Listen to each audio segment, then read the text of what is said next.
I'm going to start a long way back, actually, quoting a writer that I'm sure you've all read, Paul Fussell, author of that great book, The Great War and Modern Memory. This is not from that book, though, and this is the kind of quotation from him which I hope is going to frame the other stuff I say.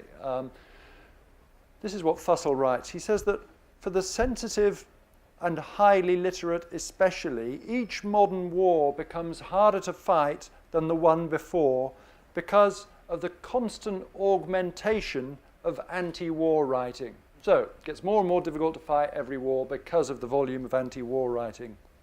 And of course, such a literature was not available for those waiting in those long, uneven lines to enlist for the First World War, as though it was all, as Philip Larkin so beautifully evoked, as though it was all just an August bank holiday lark. And you can see that Fussell has a case, in a way. Since the First World War, really, war writing has come to mean anti-war writing. And it's funny, the sort of persistence of cliche, really, whereby if a film comes out or a book, critics will quite often praise it for being anti-war, whereas actually just a moment's reflection makes you realize that given all the stuff that's gone before, it would take a writer of some genius to come up with a kind of pro-war book. Now, I guess what we do get, though, increasingly, there are elements of this in Patrick's book, but also I think it's very brilliantly conveyed by Sebastian Junger in his book, War, where he says, you can claim that war is all sorts of things, but what you can't deny is that it's insanely exciting for the participants. If, as he says, if you're involved in some kind of firefight and everyone gets out unscathed, then everyone is on an incredibly high. If we go back to the First World War, it all gets to the literature of the First World War. I think it all gets a bit more complicating than Fussell, who obviously knows a lot about this stuff, than he knows. If you take the two dominant writers of the First World War, one in prose, Eric Maria Remarque, author of All Quiet on the Western Front, and then Wilfred Owen in poetry, if we look at them, I mean, although Owen's poems were written during the war, obviously because he died very near its end, they only came to the attention of the public in 1931, I think it was. In other words, they became public property not as part of a culture of protest, but as part of that huge culture of bereavement. And of course, you don't need any great training in logic to see that you can't really be protesting against something that has actually ceased to exist. So yeah, it's very important to bear that in mind, I think. Similarly, Remarque's book is really a book not so much about the First World War as about the post-war state of mind. And now, of course, you can argue that although these books had these works of literature had their origin in the First World War, they were also forward-looking. They were attempts to make sure that such a thing would never happen again. They were attempts to end all wars. But of course, ironically, that was one of the animating principles of fighting the First World War, the war to end all wars, which famously ended with the Treaty at Versailles, which was neatly summed up by somebody as the peace to end all peace. So I think on closer examination, it turns out there's a bit of a flaw in Fussell's argument, especially when we start looking at that sort of interwar mood.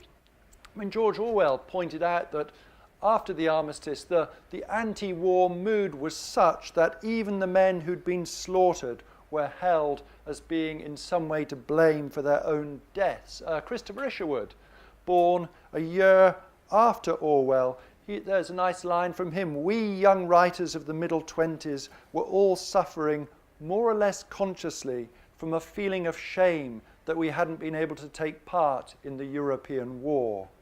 The First World War, which Isherwood had missed out on, it was a subject, he said, of all-consuming and morbid interest, a complex of terrors and longings.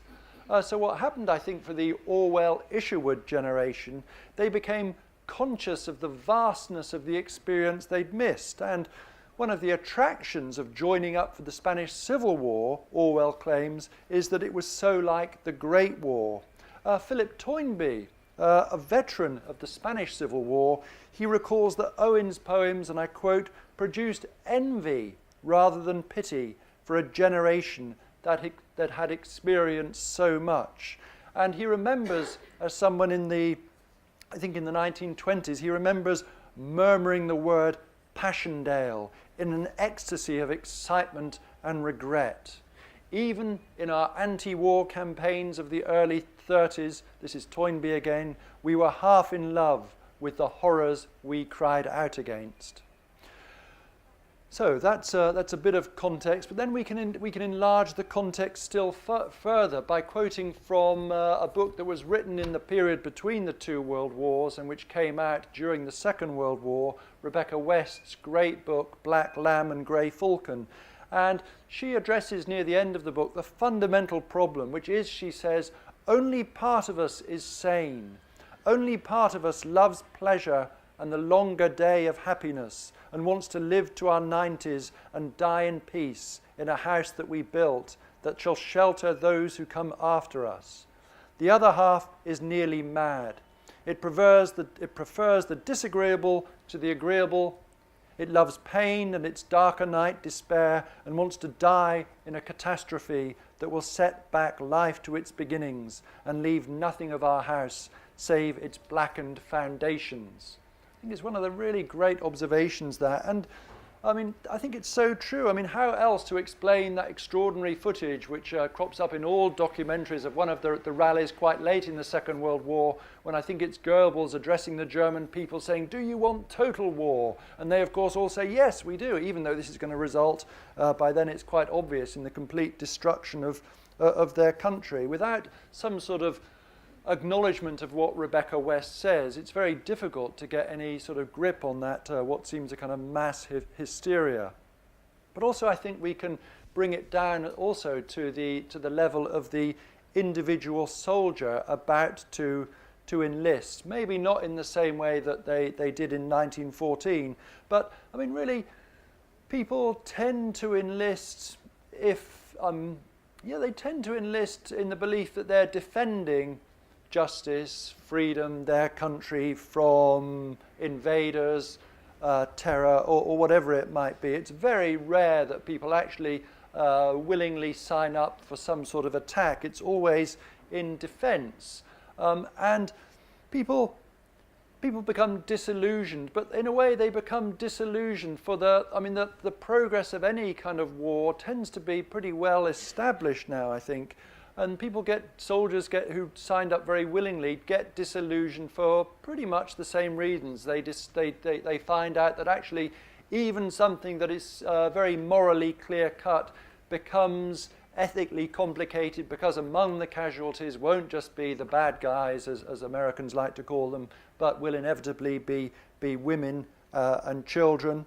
And also, I mean, as well as people joining up for noble reasons, a number of people are, of course, joining up because they like the idea of killing people. I don't know if you saw that great documentary that was on recently about a US Marine who'd been very badly injured in I can't remember now whether it was Iraq or Afghanistan. Then, of course, he came home sort of semi-paralyzed. And he was saying that when he'd gone up to join for the Marines, they said, why do you want to join the Marines? And he said, because I want to kill people. And they said, oh, that's great. But, and, of course, then the disillusionment occurs when, of course, let me just mention something now about Ben's book. There's of the many terrific moments in it, there's a fantastic bit where this aged well-wisher comes up to the members of Bravo Squad, and he's sort of really sympathetic because they've seen all these terrible things. And he said it must be difficult to live with that. And the sergeant steps up and says, oh, don't worry, these guys love violence. You know, this lot, they're the most murdering bunch of psychopaths you'll ever meet. Don't worry about them.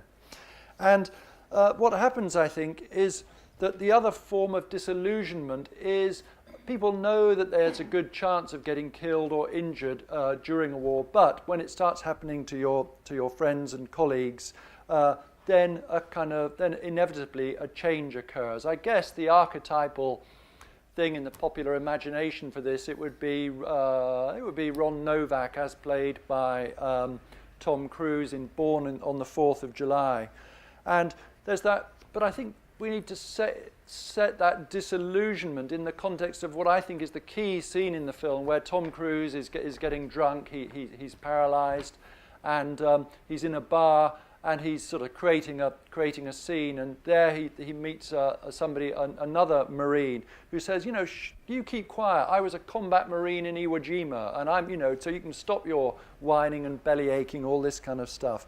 And this is a very useful reminder, I think, that people join the military. Let's put it like this. They don't join the military because it's going to be a soft job, because it's going to be easy. And particularly people join the Marines, it seems to me, precisely because of the history of kind of appalling conflict in the Pacific, in Iwo Jima, all this kind of stuff. Part of the appeal of joining something like the Marines is precisely because it's been so horrendous. Of course, we as readers are fascinated in this, and I'll just now say something very quickly as sort of build up to Ben's book. The great books to come out of the First World War, it was poetry and it was prose. The second, and there was this delay before these books came out, about a 10-year delay. After the Second World War, we didn't have to wait long at all for Norman Mailer's great book, The Naked and the Dead. Moving rapidly forward, it seems to me that the great book to come out of the Vietnam War was Michael Hare's Dispatches. I guess it could be argued that a sort of counter-argument could be, actually, we've had to wait a really long time for the great book to come out of the Vietnam War, it being Karl Marlantes' Matterhorn. But actually, I really don't think it's a great book. To me, that's just a sort of 19th century novel dressed up in sort of Mekong Delta costumes. And the other the really great novel to have come out of the Vietnam was, of course, The Sorrow of War by Bao Ninh, a Vietnamese writer. With the first Gulf War, I think we'd all agree it would be Anthony Swofford's book, Jarhead. So what's going on, I think, is we're getting this reduction in the amount of time you have to wait for the books to result.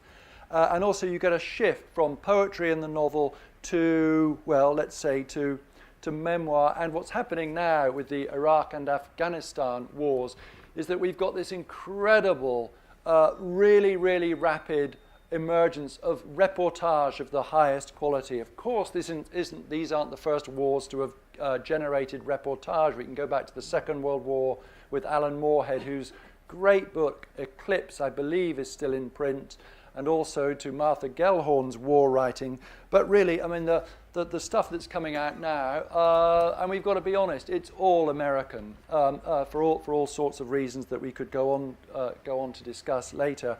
But the great books, it seems to me, Evan Wright's Generation Kill, which was made into a wonderful TV series, Jim Frederick's book Black Hearts, Dexter Filkin's amazing bit of sort of collection of gonzo writing called The Forever War, and for me the very greatest book to have come out so far of the Iraq War, The Good Soldiers by David Finkel. I mean, a great work of literature, but the reason it's a great work of literature was made clear to me in an interview that he did, where he said, this is above all else, it's a book of reporting. Each sentence reports a fact, and the next book reports another fact, and the sentence after that reports another fact.